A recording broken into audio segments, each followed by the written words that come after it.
The existence of complex biological machines raises an obvious question. If natural selection wasn't the agent of their construction, then what was?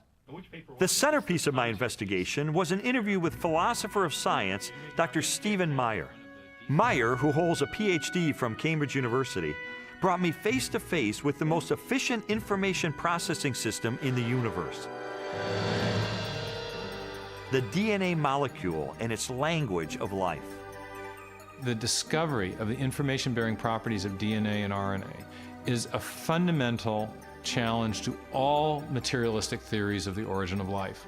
Neo-Darwinism and its associated theories of chemical evolution and the like will not be able to survive the biology of the information age, the biology of the 21st century. Meyer's conclusions are based upon his understanding of the DNA molecule and the genetic instructions that are locked within the nucleus of living cells.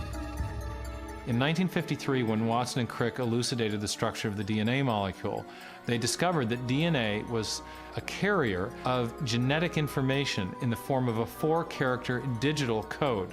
That is to say that DNA functions like a software program, only more complex than anyone has ever created or devised.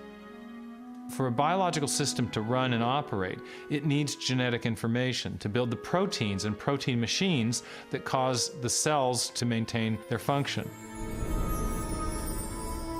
This information is stored in a precise arrangement of 4 chemicals that scientists represent with the letters A, C, T, and G. Sequences of these chemicals provide the instructions necessary to assemble complex protein molecules that in turn help form structures as diverse as eyes, legs, wings, and hearts. This code has been called the language of life, and it is the most densely packed and elaborately detailed assembly of information in the known universe. Geneticist Michael Denton has estimated that the amount of biological information necessary to build all of the proteins in all of the species of organisms that have ever existed on planet Earth could be held in a single teaspoon. And we'd still have room left over for all of the information contained in every book ever written. The more I learned about DNA, the more I understood the significance of what Stephen Meyer called the most fundamental question facing biology today. Where did the information in DNA come from? How did it arise in the first place? Well, lots of people have wanted to explain the origin of information by reference to the laws of physics and chemistry or by reference to the chemical properties of the constituent parts of the DNA. But that would be like saying that you could explain the information in this morning's New York Times headline, physics and chemistry by reference of ink bonding to paper. There is a chemical explanation as to why the ink sticks to the paper, but that does not explain the way the ink got arranged to convey a message that could be understood by speakers of the English language.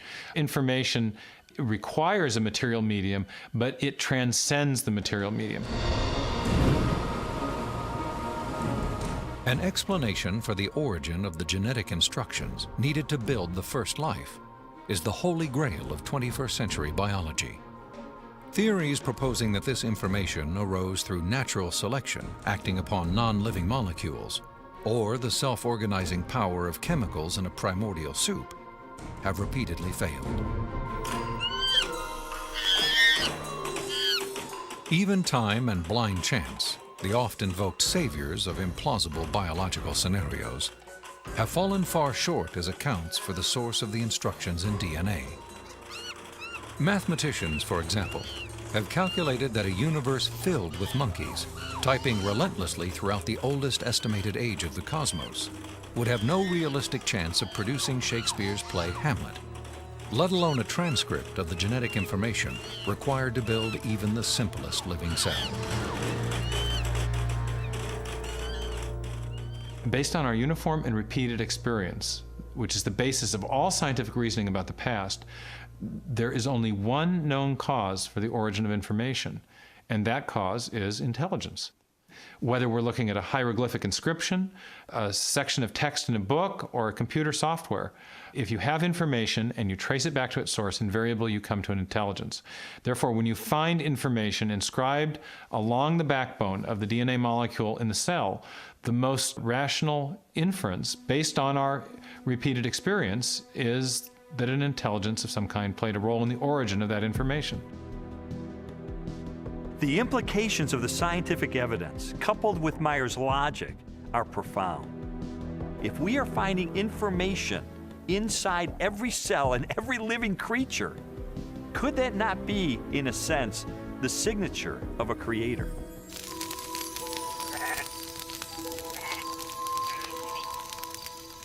"30 centuries before science unlocked the mysteries of genetic information, or a telescope probed billions of light years into space, the Hebrew shepherd and poet David wrote eloquently of a creator who revealed his existence and power through all that he had made. The heavens declare the glory of God. The skies proclaim the work of his hands. Day after day they pour forth speech. Night after night they proclaim knowledge.